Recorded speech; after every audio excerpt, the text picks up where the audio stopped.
제정신이야? 지금이 도대체 몇 시야? 동네 창피하기? 말이라도 시원하게 해봐. 그 꼭 담은 입술에 내가 베일 것 같단 말이야. 애사가 그 모양이야. 제대로 하는 게 없어. 우리 이혼해.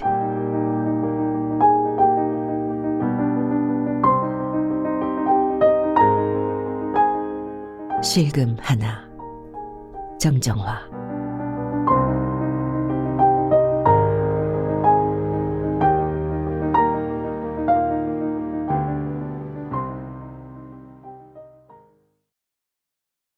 비밀번호를 누르는 소리가 고요한 건물 안에 울려 퍼졌다.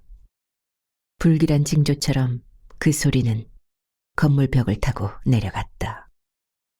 나는 얼른 현관문을 열고 집 안으로 들어왔다. 밝은 거실에서 먼저 눈에 띈 건 하은이였다. 소파 밑에 아무렇게나 웅크린 하은이는 마치 커다란 애벌레가 몸을 말고 있는 모습이었다. 거기서 잠들었을 리는 없고 소파에서 자다가 떨어진 듯했다. 소파에는 평소에 하은이가 끼고 다니는 둘리 인형이 놓여 있었다. 하은이의 눈에는 눈곱이 끼었고 눈가에는 눈물 자국이 부옇게 엉겨 있었다. 하은이를 안았다. 나이에 비해 키도 작고 몸도 허약하다. 아기 때부터 먹는데 유난히 소극적이던 하은이는 요즘 한창 크는 시기라 더 야위었다. 아내는 어린 하은이를 두고 어디 간 걸까? 부쩍 외출이 잦아진 아내가 탐탁지 않다. 하은이를 침대에 누이고 나니 한숨이 나왔다.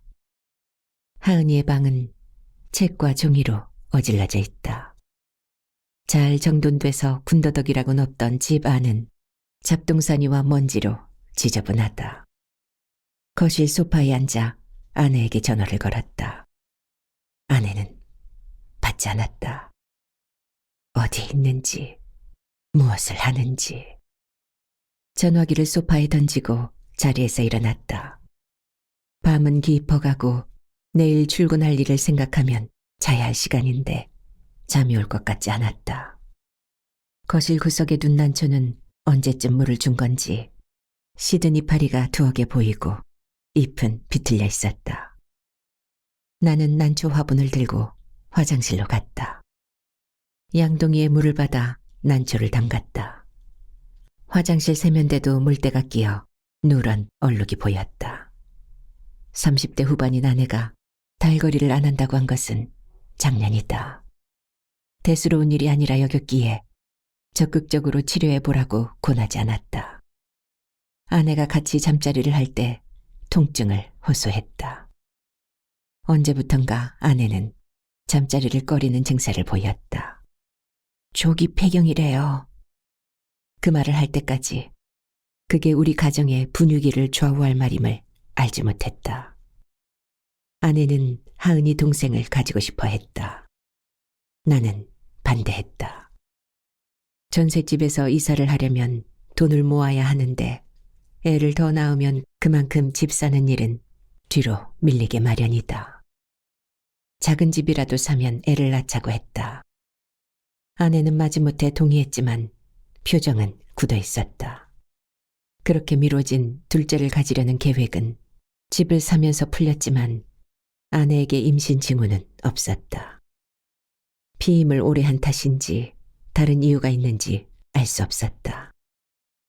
되겠지 하고 기다리는데 조기 폐경 진단을 받은 것이다.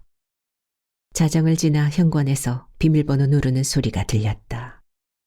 아내는 평소보다 느리게 숫자를 눌렀다. 2번 실패 후 3번째에야 문이 열렸다. 허청거리고 들어오는 아내에게서 술 냄새가 났다. 아내는 초점 없는 눈으로 맥없이 나를 쳐다보더니 방으로 들어갔다. 옷을 입은 채로 침대에 들어누웠다. 술주정이라도 하면 나도 뭐라고 되받아칠 건데 아내는 전의를 상실한 사람처럼 뒤로 물러섰다. 게다가 한마디도 하지 않았다. 아내의 눈빛이 무서울 정도로 냉담했다. 술 기운이 있는데도 조금도 흐트러지지 않았다. 침대에 누운 아내의 핏기 없는 얼굴이 내게 항의를 하는 것 같아 거실로 나왔다. 아침 일찍 일어나 출근 준비를 했지만 아내는 그때까지 기척이 없었다. 하은이는 제 시간에 학교에 보낼 거라 여기며 빈속으로 집을 나섰다. 아내는 얼마 전까지만 해도 특별한 이유 없이 밥을 안 챙겨준 적은 없었다. 나도 그건 아내의 의무라고 여겼고 당연시했다. 같은 국이나 찌개를 2번 식탁에 올리면 숟가락을 대지 않았다. 아내는 나를 위해 매번 새로운 국과 찌개를 끓여냈다. 내가 먹고 남긴 것은 아내의 차지였다. 나는 아내가 남은 음식을 먹는 것을 개의치 않았다. 아내의 헐렁한 티셔츠와 운동복은 그러려니 여겼고 옷과 구두를 격식에 맞추어야 한다고 생각하지도 않았다.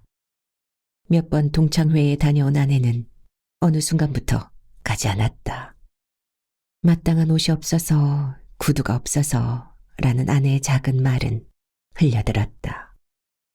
옷이면 되지, 신발이면 되지, 그게 뭐가 문제가 되느냐고 나는 오히려 아내의 소심함을 책망했다. 거칠애로 사람이 달라지지 않는다고 아내에게 말했다. 그건 엄마에게 어릴 때부터 내가 들은 말이기도 하다. 지금 살고 있는 18평에서 벗어나 30평 아파트에 들어가려면 그 정도는 감수해야 한다고 생각했다. 그런 내게 서운하다는 말 한마디 않던 아내였다. 매일 청소하고 밥하고 빨래하고 다림질하는 게 수고스럽다는 생각은 해보지 않았다. 그렇게 당연한 일도 완전히 다른 상황에 놓일 수 있다는 게 믿기지 않았다. 아내의 무단 외출로 일상이 헝클어지는 느낌이었다. 나는 고요 속에 잠긴 부엌을 쳐다보았다. 여전히 아내는 밥이 떨어지면 밥솥에 쌀을 얹혔지만 예전처럼 갖가지 반찬을 하진 않았다. 지지고 볶고 끓이고 그래서 음식 냄새로 온기가 넘치던 곳. 최근에는 달걀 부침을 하거나 만둣국을 끓였다. 하은이가 좋아하는 반찬이다. 하은이를 임신했을 때 아내와 마트에 장을 보러 함께 간 적이 있었다. 과일 매대 앞에서 체리에 눈길을 두는 아내를 봤다.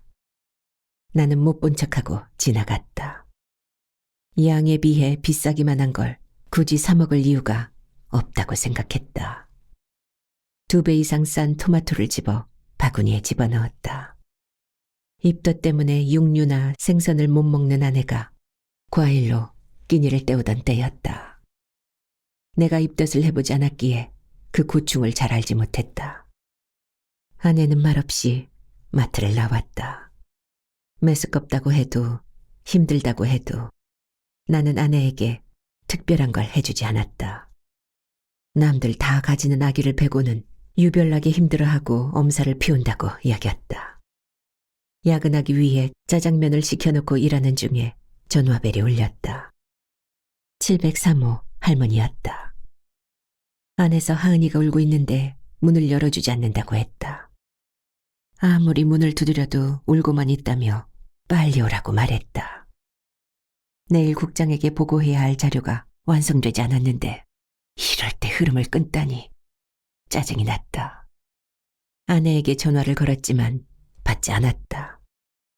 여러 번 전화를 걸다 지친 나는 종료 버튼을 눌렀다. 자료를 USB에 담고 파일을 챙겼다. 일단 하은이 일부터 해결해야 할 것 같았다. 가방을 들고 일어서려는 순간 짜장면 배달원이 왔다. 철가방을 열기 전에 나는 짜장면 값을 치르고 그대로 되돌려 보냈다. 주차장은 썰렁했다. 차 문을 닫는 소리가 주차장 안을 크게 울렸다. 시동을 거는 손이 떨렸고 다리가 뻣뻣했다. 모든 게 어긋나는 것 같아 중심을 잡기 어려웠다. 어디서부터 잘못됐는지, 아내가 왜 이렇게 가혹하게 대하는지 알 수 없었다. 나는 뒤따라오는 차의 클렉슨 소리를 들어가며 운전을 했다. 운전할 때는 잠시만 딴 생각을 해도 위험에 노출되고 나는데 아내 생각에 마음이 뺏긴 탓이었다.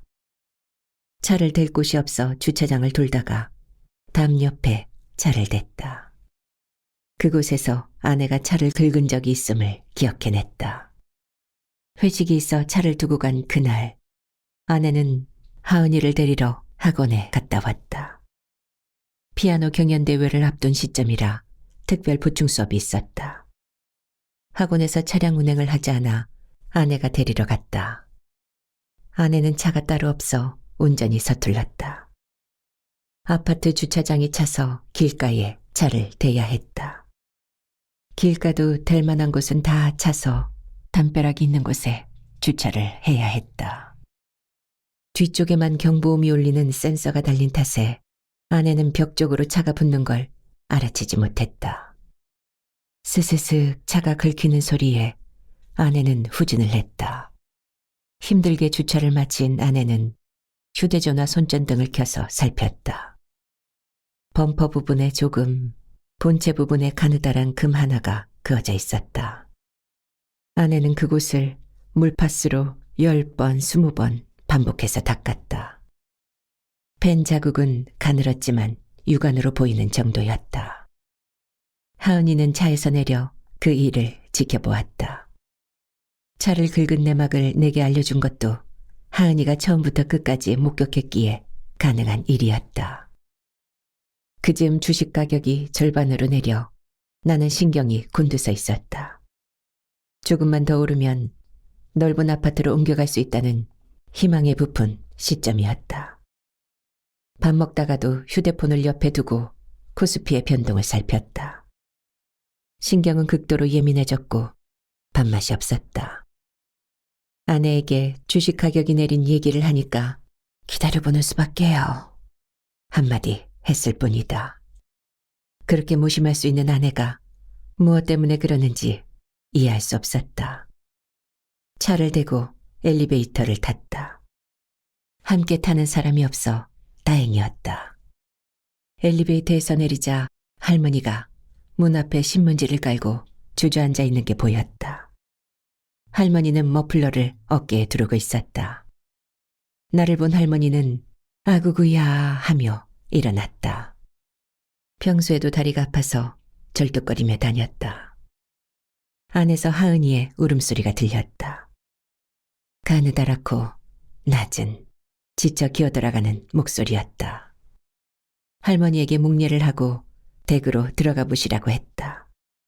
할머니는 괜찮다며 기어이 나를 따라 집 안으로 들어왔다. 하은이는 나를 보더니 통곡하듯 울었다. 어린 게 무슨 죄인가 싶었다. 아내와 내가 어긋난 것 때문에 하은이까지 상처를 받는 듯했다. 나는 하은이를 안고 달랬다. 할머니한테 왜 문 안 열어줬어? 아무에게도 열어주지 말랬어, 엄마가. 밥은? 엄마가 짜파게티 끓여줬어. 하은이는 숨 넘어가는 듯한 울음을 겨우 추스르며 대답했다. 어딜 다닌다고 애를 혼자 두는지 벌써 몇 달째 저러고 있으니 불쌍해서 못 봐주겠네.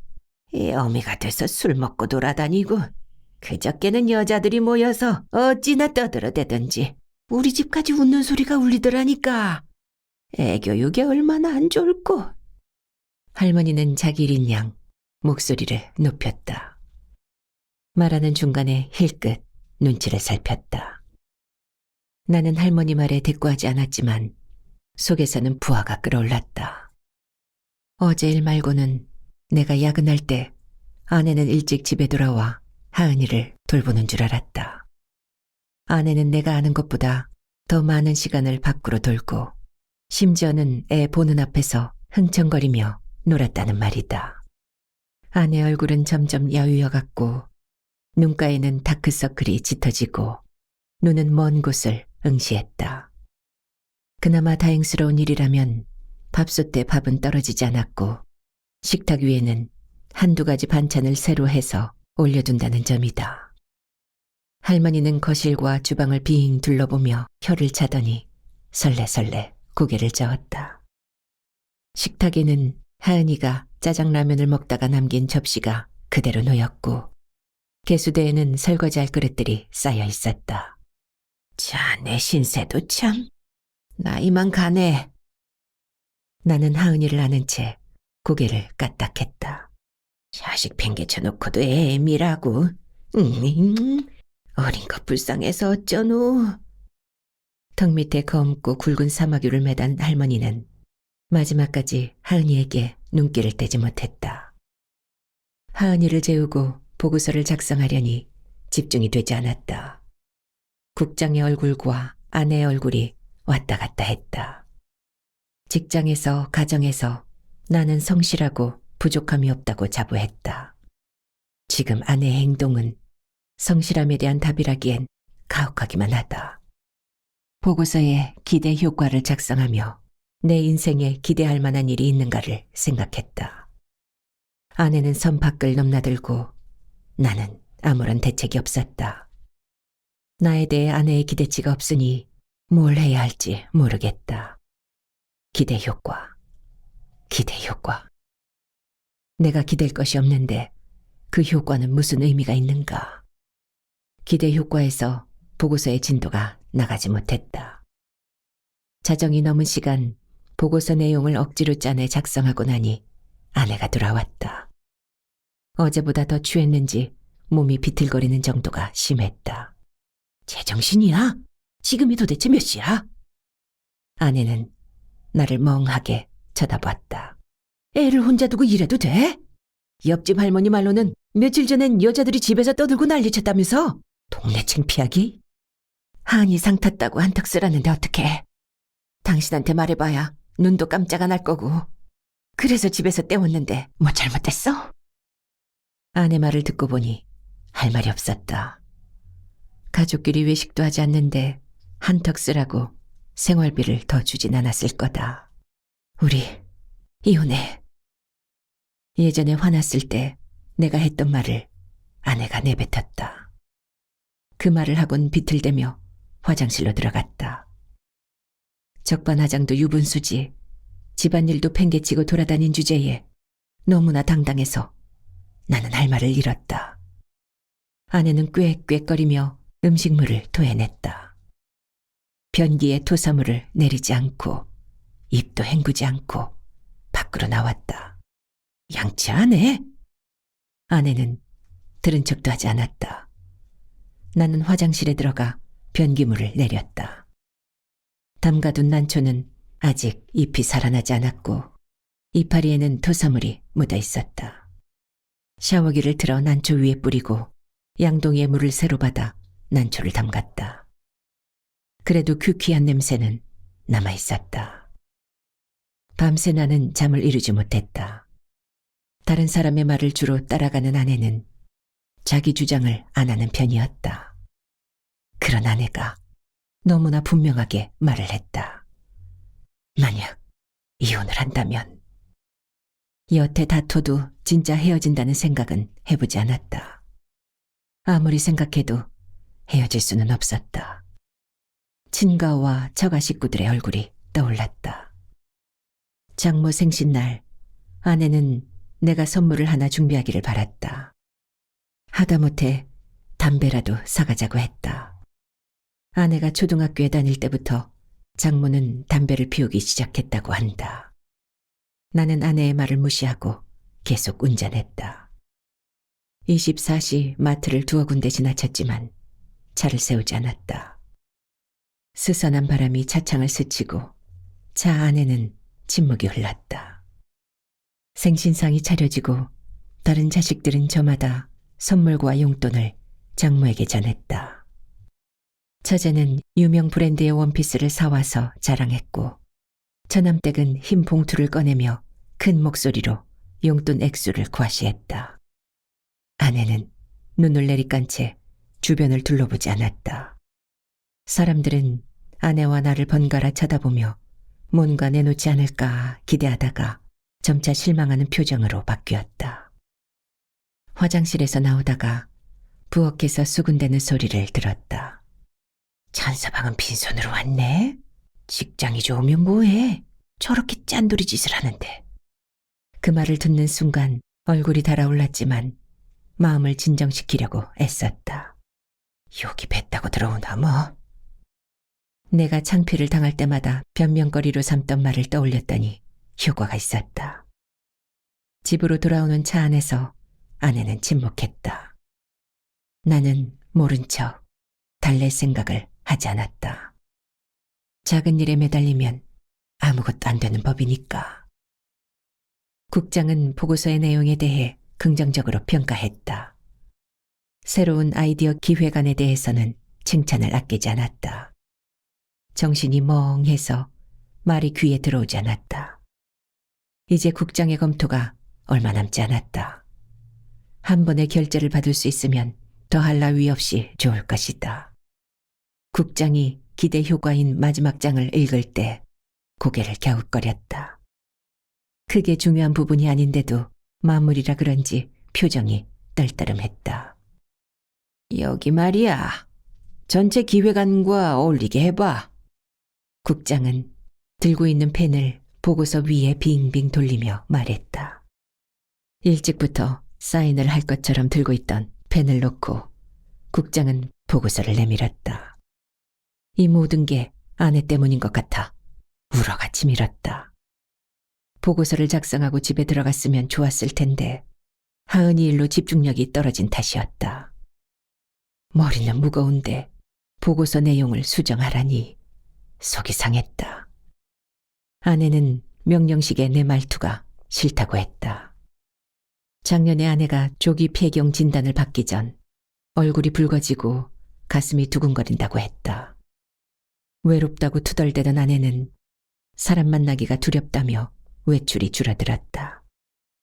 그런 아내에게 집에서 하는 일 없이 편해서 그렇지 나처럼 일에 쫓기면 쓸데없는 생각은 하지 않을 거라고 빈잔을 줬다.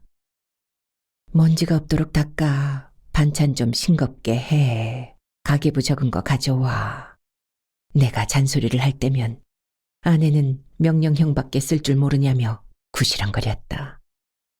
아내가 조기 폐경 진단을 받고 얼마쯤 지나 별거 하자는 제안을 했다. 나는 말이 안 되는 소리라고 벌쩍 뛰었다. 별거라니. 그건 헤어지는 전초전과 같다고 평소에 생각해오던 터였다. 그때만 해도 아내는 가정에 충실한 편이었다. 가끔 비오는 창밖을 무심히 쳐다보며 삶의 낙을 잃은 사람 같은 표정을 짓는 것 외엔 그다지 달라 보이는 건 없었다. 몇 개월의 집거 후에 아내는 밖으로 돌기 시작했다. 삶의 회의를 집 아닌 바깥에서 풀려는 사람처럼 술을 마시고 담배를 피우기 시작했다.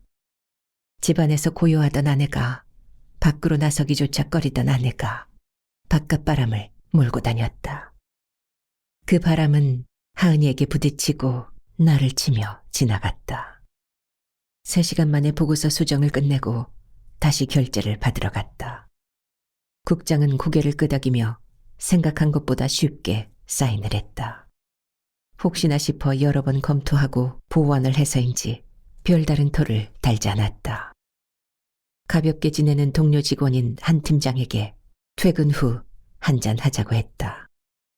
그와 수제 맥주를 나누면서 아내 얘기를 했다.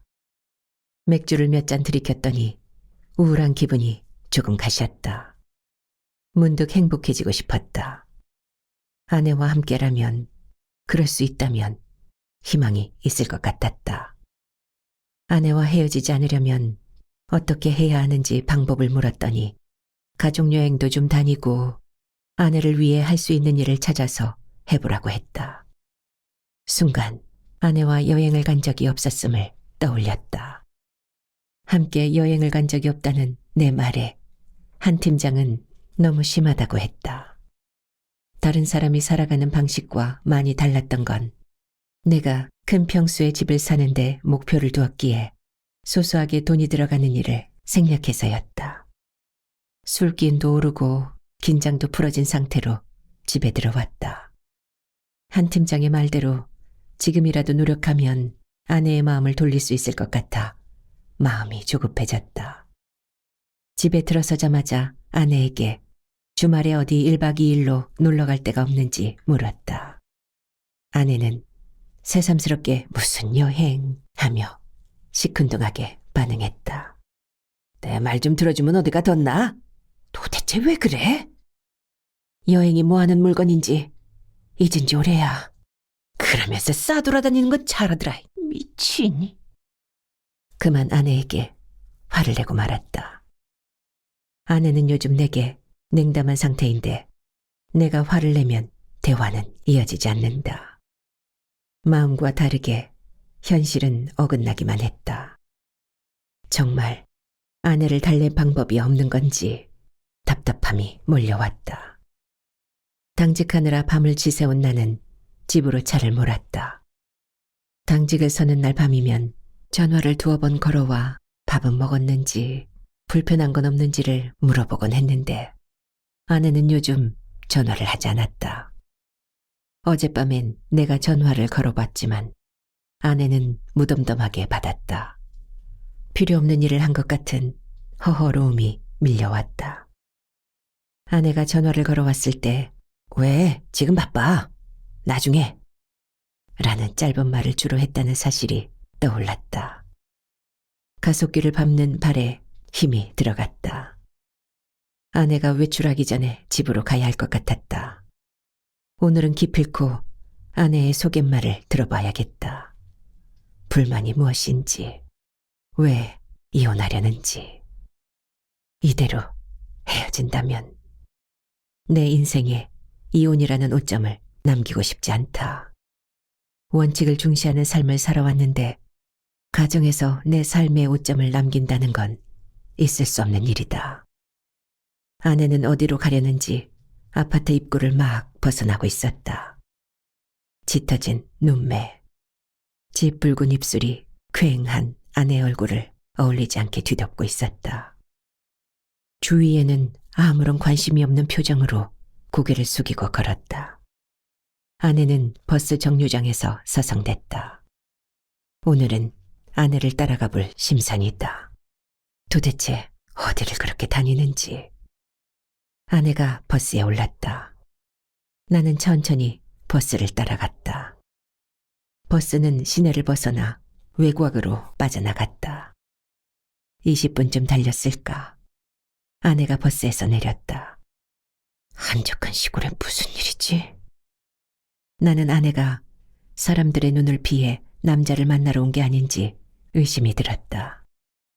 요즘 주부들도 종종 그런 일이 있다고 직장 동료에게 들은 터였다. 조용한 아내의 모습이 그날따라 매력적으로 보여 아내가 만나려는 사람이 누군지 질투가 났다. 아내는 느린 걸음으로 어찌 보면 흐느적거리며 길을 걷기 시작했다. 어느 순간 좁은 산길로 방향을 틀었다. 더는 차를 끌고 미행할 수가 없었다. 길가에다 차를 바짝 붙여대고 차에서 내렸다. 아내는 그새 제법 많이 떨어져 걷고 있었다. 나는 소리나지 않게 조심하며 걸었다. 숲길을 들어서니 마른 풀잎 향이 났다. 길가에는 누군가 베어놓은 풀들이 말라 흩어져 있었다. 옛 주기로 베고 따로 정리를 하지 않은 듯했다. 빽빽한 소나무 숲 사이에는 미처 베지 못해 허리 위까지 올라오는 억새풀이 내게 위협을 가하듯 풀잎이 휘어져 흔들렸다. 어릴 적 엄마를 따라 산에 갔다가 모르고 만져서 손을 벤 적이 있었다. 여린 풀잎은 자신을 보호하기 위해 스스로 칼을 만들었다. 그 따가웠던 기억이 되살아나 억새풀에서 멀찍이 떨어져 걸었다. 아내는 비현실적이고 몽환적인 배경 속을 저만치 걸어갔다. 어딘지 모르게 낯익은 기림을 그제야 인식했다. 아내를 의심하느라 미처 생각을 못했는데 재작년에 돌아가신 장인어른 산소로 가는 길이었다. 이래서 내가 늘 처가에 무심하다는 소리를 듣는지도 모르겠다. 꾸불꾸불 산길을 돌아 들어가는 아내의 뒷모습에 고독이 서려 있다. 길가에 작고 하얀 개망초꽃이 피어 있었다. 지천으로 피어도 한 번도 눈여겨보지 않았던 개망초꽃이 그날따라 눈에 띄었다. 깃털을 잘 다듬은 듯한 하얀 꽃잎에 노란 점 하나를 얹어둔 것 같은 모양이다. 하나 둘 보이던 꽃대가 산소에 가까워질수록 차츰 늘어났다. 하얀 꽃들이 무더기로 피어올라 바람에 흔들렸다. 녹음 위에 흰 눈이 소복이 내린 것 같아 한동안 입을 다물지 못했다. 산소 주변에 온통 개망초꽃이 흐드러졌다. 야생화가 아니라 누군가 예쁜 꽃을 심어놓은 것 같았다. 아내는 풀꽃을 좋아했다. 산천에 아무렇게나 자라나는 작고 앙증맞은 꽃을 보면 예쁘다고 소리를 지르곤 했다. 화려하고 아름다운 꽃이 얼마나 많은데 보일락말락하는 꽃들에 열광하는지 알 수 없었다. 이 아름다운 광경은 어디서 온 것일까? 산소를 둘러싼 개망초꽃이 마치 춤을 추는 듯한 이 모습은 뭔지. 아내와 나는 개망초꽃을 사이에 두고 얼마간 떨어져 있었다. 물이 오른 개망초꽃이 무더기 한들거린다. 개망초꽃 속에서 우리는 마주보고 받쳐 앉아 있다. 아내는 내 눈을 그윽한 눈빛으로 올려다본다. 나는 아내의 입술에다 입을 맞추고 머리카락을 쓸어내린다. 아내는 예전 모습 그대로 환하게 웃는다. 나는 꽃 속에 파묻힌 아내에게 다가가 아내를 안을 뻔했다. 정신을 차리고 아내가 하는 양을 나무 뒤에 쪼그리고 앉아 지켜보았다. 아내는 가방에서 소주 한 병을 끄집어냈다. 술을 한 잔 따라 산소 앞에다 놓았다. 잔디 사이에 웃자란 풀이 있어도 개의치 않고 절을 2번 했다. 그러더니 소주병의 술이 절반 정도 줄어들 때까지 잔에 따라서 산소에다 뿌렸다.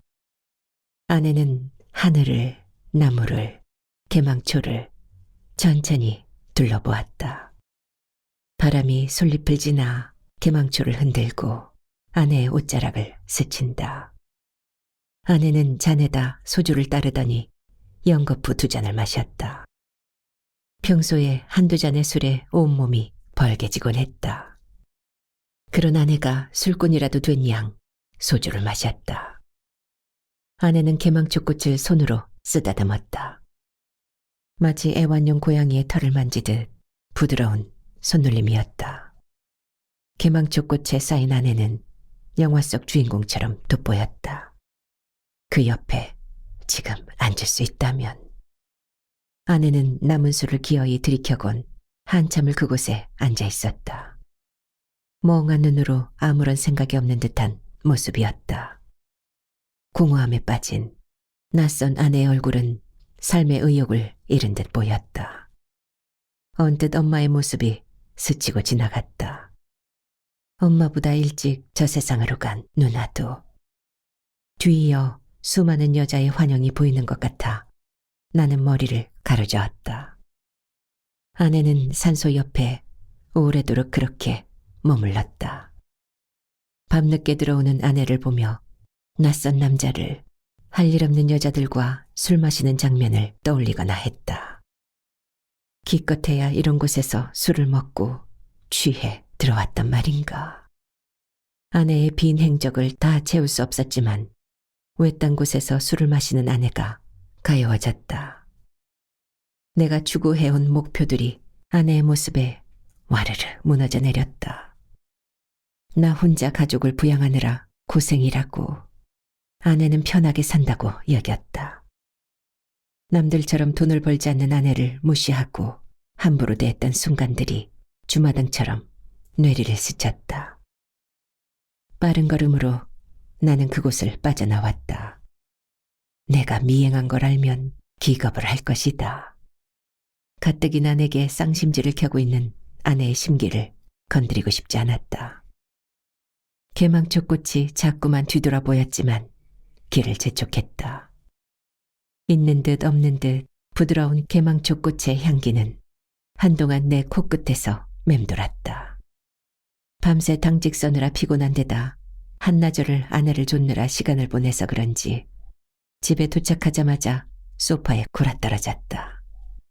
씻지도 않고 옷을 입은 채였다. 땅거미가 내려앉을 무렵 누군가 들어오는 기척에 잠이 깼다. 나는 미동도 하지 않고 자는 채 했다. 아내의 손에는 배로 만든 장바구니가 들려 있었다. 예전에 저걸 직접 만들었을 때 아내는 상기된 얼굴로 내게 물었다. 이쁘죠?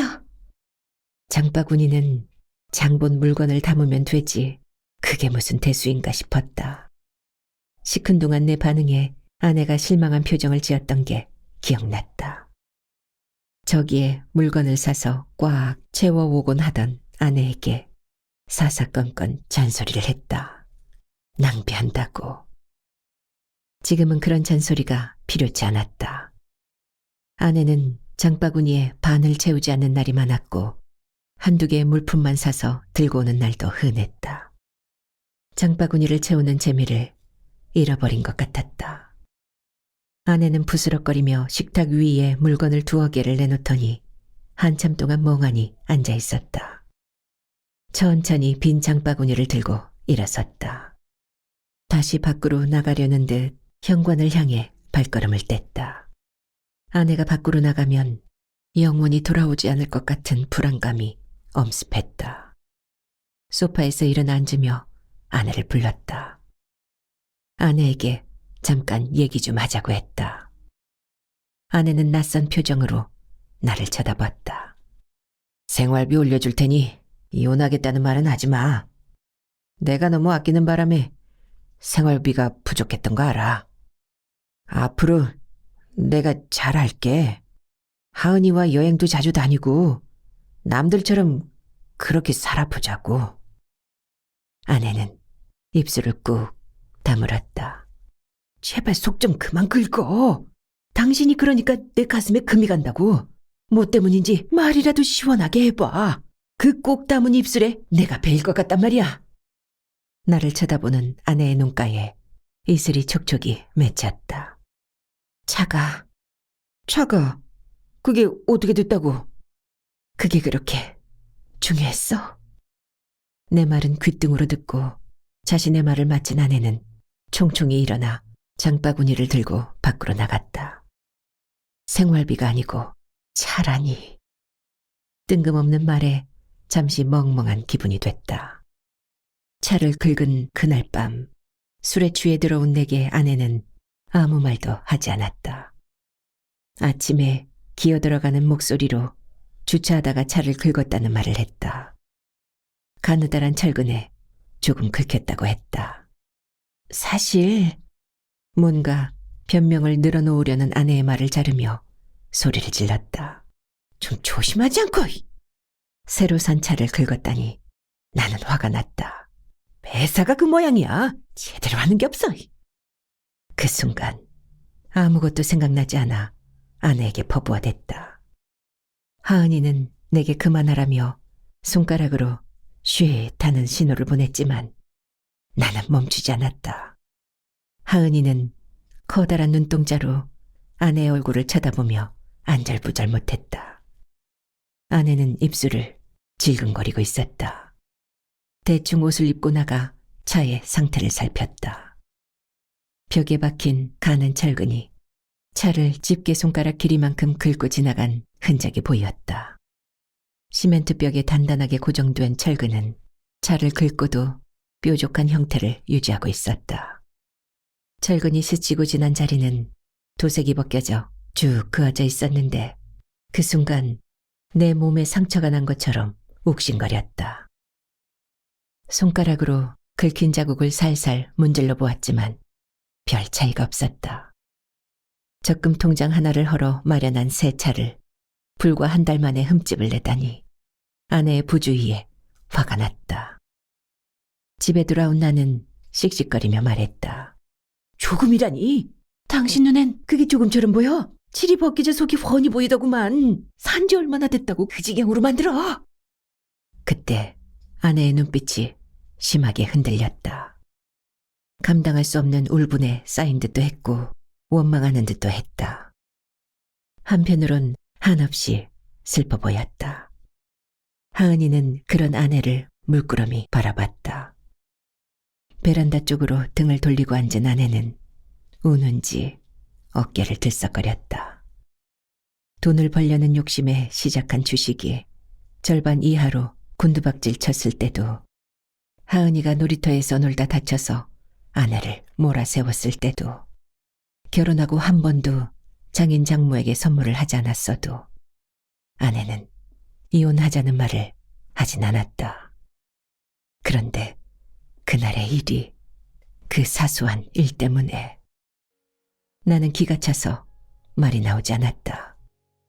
실금 같은 소소한 일들이 아내에게 상처를 입혔다면 그 수를 헤아리기조차 힘들지도 모른다. 반찬 타박을 했을 때, 치약을 허비한다고 고함쳤을 때, 쓸데없는 물건 사들인다고 잔소리했을 때, 옷이 없다고 투덜대는 걸 무시했을 때, 아내가 입덧하던 기간에 체리 대신 토마토를 샀을 때, 조기 폐경이 되어 우울한 아내에게 편해서 그렇다고 구박했던 때가 떠올랐다. 나는 문득 장인어른 산소 가는 길에 본 억새풀이 기억났다. 스스로 나를 세운 억새가. 보일 듯 말 듯 녹이 낀 실금. 칠이 더 벗겨진 것도 아니고 차가 굴러가지 않는 것도 아니었다. 하지만 나는 그것 때문에 아내와 헤어졌고 그 실금을 아직도 메우지 못하고 있다.